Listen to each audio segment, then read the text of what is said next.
दर्शकगण श्रोतागण आपके अपने चैनल भक्ति सागर में आप सभी का स्वागत है। हार्दिक अभिनंदन है। इसी भक्ति सागर के क्रम को आगे बढ़ाते हैं। आज बालकांड की सुंदर पंक्तियों को पढ़ेंगे। चलिए शुरू करते हैं। ओम श्री राम श्री राम श्री राम। ओम श्री सिद्धिविनायकाय नमः। ओम श्री सिद्धिविनायकाय नमः। ओम श्री सिद्धिविनायकाय नमः।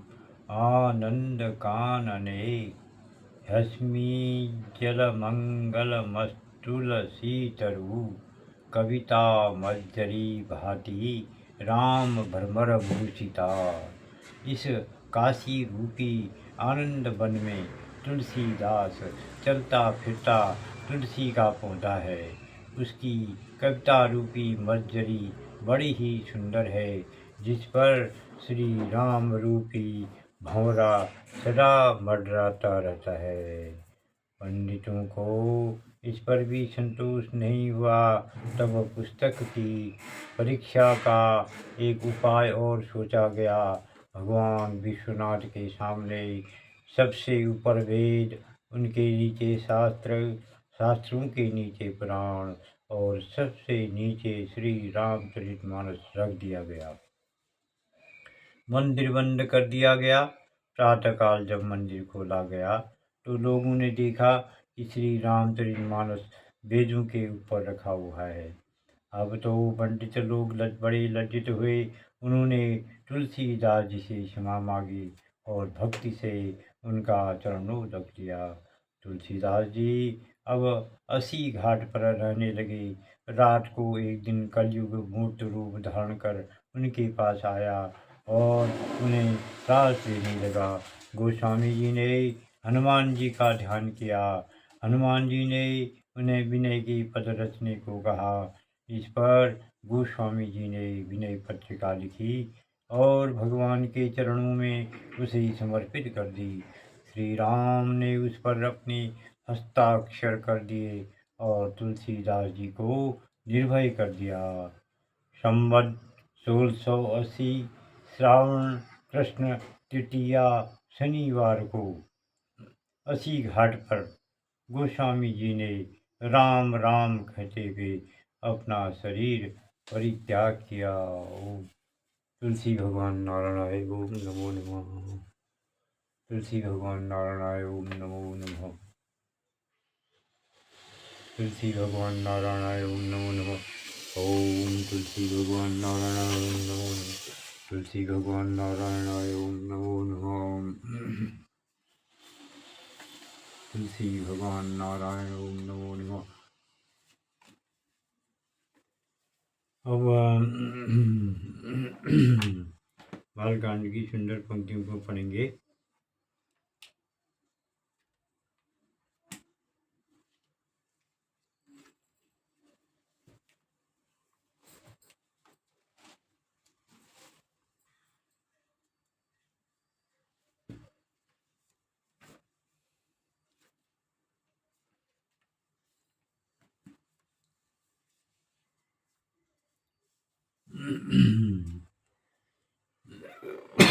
नाम प्रसाद शंभु अविनाशी साधु मंगल मंगल राशि सुख सनकारि सिद्ध मुनि योगी नाम प्रसाद ब्रह्म सुख भोगी नारद जानिउ नाम प्रतापु जग प्रिय हरि हरि हर प्रिय आपू नाम जपत प्रभु कीन प्रसादु भगत शिरोमणि भय प्रहलादु ध्रुव सगलानि जप्यौ हरि नाउ पायौ अचल अनुपम ठाऊ सुमिरि पवन सुत पावन नामु अपने बस करि राखे रामु अवतु अजामिलु गजु गनि गाऊ भय मुकुट हरि नाम प्रभाऊ कहाँ कहाँ लगी नाम बड़ाई राम न सकहि नाम गुण गाई जय जय जय हनुमान गोसाई कृपा करहु गुरुदेव की नाई नाम राम को कल्पतरु करि कलि कल्याण निवासु रामा। जो सुमिरत भयो भागते तुलसी तुलसी दासु रामा। चहु जुगति निकालो तिहु लोका भई नाम जपि जीव विशोका। वेद पुराण संत मत एहु सकल सुकृत फल राम सनेहु। ध्यानु प्रथम जुग मघ विधि दूजे द्वापर परितोषत प्रभु पूजे। कलि केवल मल मूल मलिना पाप पयो निधि जन मन मीना। नाम काम तरु काल कराला सुमिरत समन जगल जग जाला। नाम राम नाम कलि अभिमत दादा इत परलोक लोक विदु माता। कलि नहीं कलि करम न भगति विवेकु राम नाम अवलंबन एकु। काल नेमि गलि कपट निधानु राम नाम सुमति समरथ हनुमानु। जय जय जय हनुमान गोसाई कृपा करहु गुरुदेव की नाई। राम नाम नरकेशरी कनक कशिपु कलिकाल। जापक जन प्रहलाद जिमि पालिहि दलि सुरसाल। सियावर रामचंद्र बल जय शरणम। भाय कुभाय नग आलसहु नाम जपत मंगल ऋषि दसहु। सुमिरीशु नाम राम गुण गाथा करहु नाई रघुनाथ ही माता। मोरि सुधारिहि सो सब भांति जासु कृपा नहीं कृपा घाती। राम सुस्वामी शिव सेवकु मोसो निज दिशि दया निजि पोषो। लोकहु वेद सुसाहिब रीति विनय सुनत भई जानत प्रीति। गनि गरीब ग्राम नर नागर पंडित मोण मलिन उजागर। सुकवि कुकवि निज मति अनुहारी निर्भय सराहत सब नर नारी। साधु सुजान सुशील निर्मला ईश अंश भव परम कृपाला। सुनि सन्मानहि जबहि सुवानी बनिति भगति नहीं नति गति वही जानी। यह प्राकृत महिपाल सुभाऊ जान शिरोमणि कौशल राऊ।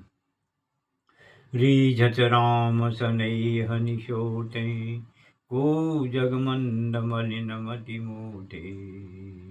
सठ सेवक की प्रीति रुचि रखी है राम कृपालु रामा। उपल की जल जान जही सजीव सुमति कवि भालु रामा। होहु कहावत सब का सब कहतु राम सहत उपहास। साहिब सीता नाथ सो सेवक तुलसीदास। अति बड़ी मोरी डिढाई खोरी सुनी अग नर कहु नाग सकोरी। समुझि सहम मोहि अब डर बपने सो सुधि राम कीन नहीं सपने। सुनि अवलोकी सुचित चक जाही भगति मोरी मति स्वामी सराही। कहत न साई होई अनीकी रीजत राम जानि जन जी की। रहति न प्रभु चित चूक किए की करत सुरति सय बारहिए की। मंगल भवन मंगल हारी उमा सहित जय जवन मुरारी। दीन दयाल दीन दयाल दीन दयाल विरधु संभारी। हरौ नाथ संकट भारी। एकादशी कथा पढ़ेंगे। एकादशी पद्मिनी एकादशी है आज।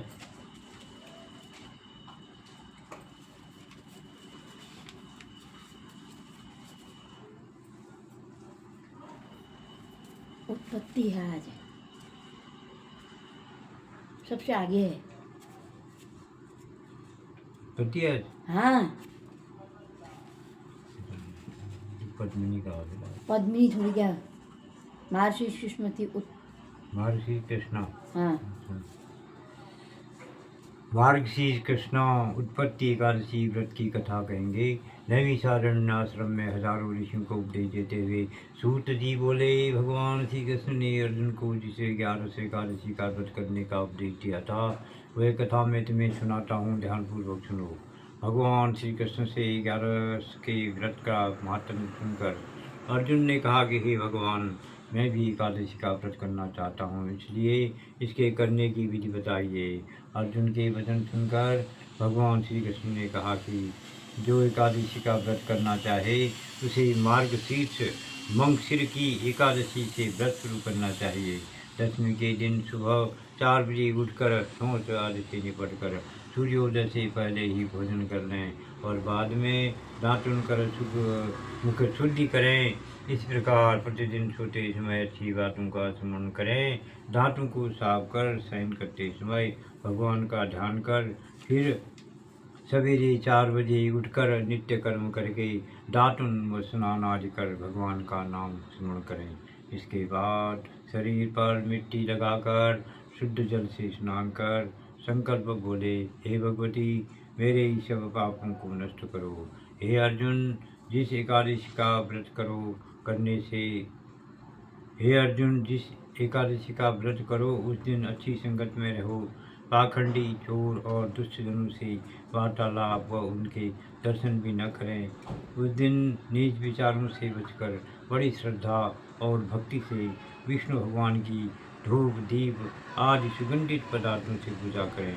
दिन रात पवित्र रहकर हरि कीर्तन करते हुए एकादशी का व्रत करें।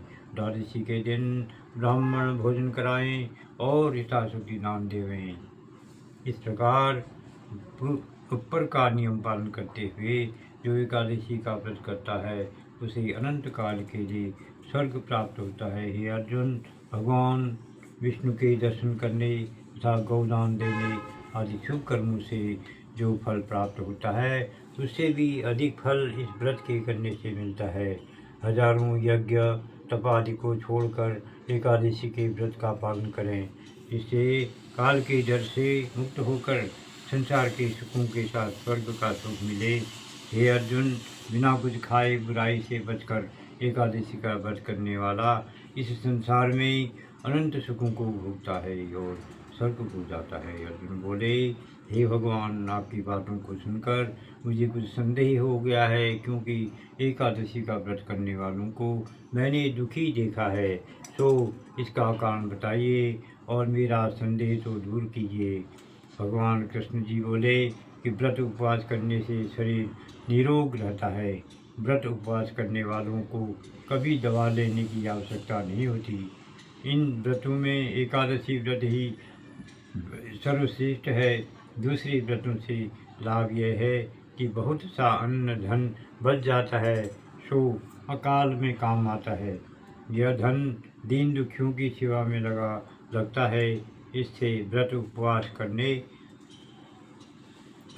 वालों को सुख प्राप्त होता है। इतनी कथा कहने के बाद भगवान श्री कृष्ण जी बोले कि हे अर्जुन, ध्यान से सुनो, मैं तुम्हें एकादशी व्रत का असली सार बताता हूँ। व्रत करने से पहले मन में यह संकल्प करें कि मैं जीवन भर चाहे मुझ पर कैसा भी दुख न आए, परंतु काम, क्रोध, लोभ, मोह व अभिमान से सदा दूर रहूँगा। इस तरह करने से हे अर्जुन, व्रत करने वाला मनुष्य सब सुख भोग कर स्वर्ग को जाता है। अर्जुन इस कथा को सुनकर बोले, हे भगवान, क्या बीमार मानव को व्रत नहीं करना चाहिए? अर्जुन का प्रश्न सुनकर और हंसकर भगवान बोले कि बीमार और रोगी को व्रत नहीं करना चाहिए। ये हे अर्जुन, एकादशी का व्रत करने वालों से जो घर वाले लड़ते झगड़ते हैं वे भी नरक में जाते हैं। इसलिए नीच कर्म से बचते हुए जो थोड़ा सा फलाहार करते हैं वे भी स्वर्ग को जाते हैं। भगवान श्री कृष्ण बोले, हे अर्जुन, अब मैं आपको मंगशिर एकादशी की कथा को कहता हूँ, ध्यान से सुनो करो। एक बार मुर नामक बहुत बलवान राक्षस ने सभी देवताओं को युद्ध में हराकर स्वर्ग का राज्य छीन लिया। तब इंद्र, कुबेर आदि सभी देवता भगवान शंकर की शरण में जाकर बोले कि उस राक्षस ने हमें हराकर स्वर्ग का राज्य छीन लिया है। आप उसे मारकर स्वर्ग का राज्य हमें दिलाकर कृतज्ञ कीजिए। देवताओं के वचन सुनकर भगवान शंकर ने कहा, हे देवताओं, आप इसी विषय समय भगवान विष्णु के पास जाओ और उनसे विनय करो, जिससे वे मुर राक्षस को मारकर आपका राज्य आपको दे देंगे। मैं अभी घोर तप कर रहा हूँ, इसलिए मैं तुम्हारी सहायता नहीं कर सकता। भगवान शंकर से निराश होकर सभी देवता क्षीर सागर में विष्णु भगवान के पास जाकर बोले, हे भगवान, हमारी रक्षा कीजिए। हमें मुर नामक राक्षस ने हराकर हमारा राज्य छीन लिया है। आप उसका नाश करके हमारा राज्य हमको वापस दिलावें। देवताओं के दीन वचन सुनकर भगवान विष्णु बोले, हे देवताओं, मैं उस राक्षस को मारकर अवश्य तुम्हें स्वर्ग का राज्य दिलाऊंगा। इस प्रकार कथा सुनाते हुए भगवान श्री कृष्ण ने अर्जुन से कहा कि हे अर्जुन, भगवान विष्णु और मुर राक्षस में घोर संग्राम हुआ। भगवान ने सोचा कि अगर एकादशी के दिन राक्षस को मारता हूँ तो देवता लोग दुखी होते हैं। वे इसी विचार में थे कि मुर राक्षस ने भगवान विष्णु पर भयंकर अस्त्र चलाए, जिससे घबराकर भगवान कैलाश की तरफ भागे। मुर राक्षस भी पीछे भागता हुआ आ रहा था। भगवान ने अपनी शक्ति से एक कन्या को प्रकट कर खड़ा कर दिया और स्वयं अंतर्ध्यान हो गए। जब मुर राक्षस कन्या के पास पहुंचा तो कन्या ने अपने शस्त्र से राक्षस का सिर धड़ से अलग कर दिया। राक्षस के मरने से देवता प्रसन्न हुए और उस देवी की अनेक रूप से स्तुतियाँ की। इसके बाद भगवान विष्णु ने प्रकट होकर देवी से कहा, हे देवी, आज से तुम्हारा नाम एकादश है, क्योंकि तुमने मार्गशीर्ष एकादशी को प्रकट होकर मुर नामक राक्षस को मारा है। जो व्यक्ति श्रद्धा और भक्ति से तुम्हारी पूजा करेगा वह सांसारिक सुखों को भोगता हुआ अंत में विष्णु लोक को प्राप्त करेगा। यह कथा सुनकर श्री कृष्ण बोले, हे अर्जुन, इस प्रकार जो मनुष्य एकादशी का व्रत करता है वह सब दुखों से छूटकर सुखी रहते हुए अंत में स्वर्ग धाम को प्राप्त करता है। इसलिए संसार के सब सुखों को पाने के लिए एकादशी के दिन निराहार रहकर द्वादशी के दिन किसी दीन दुखी ब्राह्मण को भोजन कराकर स्वयं करना चाहिए। जय एकादशी, जय एकादशी, जय एकादशी। माता विष्णु पूजा व्रत को धारण कर शक्ति मुक्ति पाता। तेरे नाम गिनाऊं देवी, भक्ति प्रदान करनी, गण गौरव की देनी माता, शास्त्रों में भरनी। ओम जय एकादशी, जय एकादशी, जय एकादशी माता। जो कोई आरती एकादशी की भक्ति सहित गावे, जन रघुनाथ स्वर्ग का वासा निश्चय हो पावे। ओम जय एकादशी, जय एकादशी, जय एकादशी माता।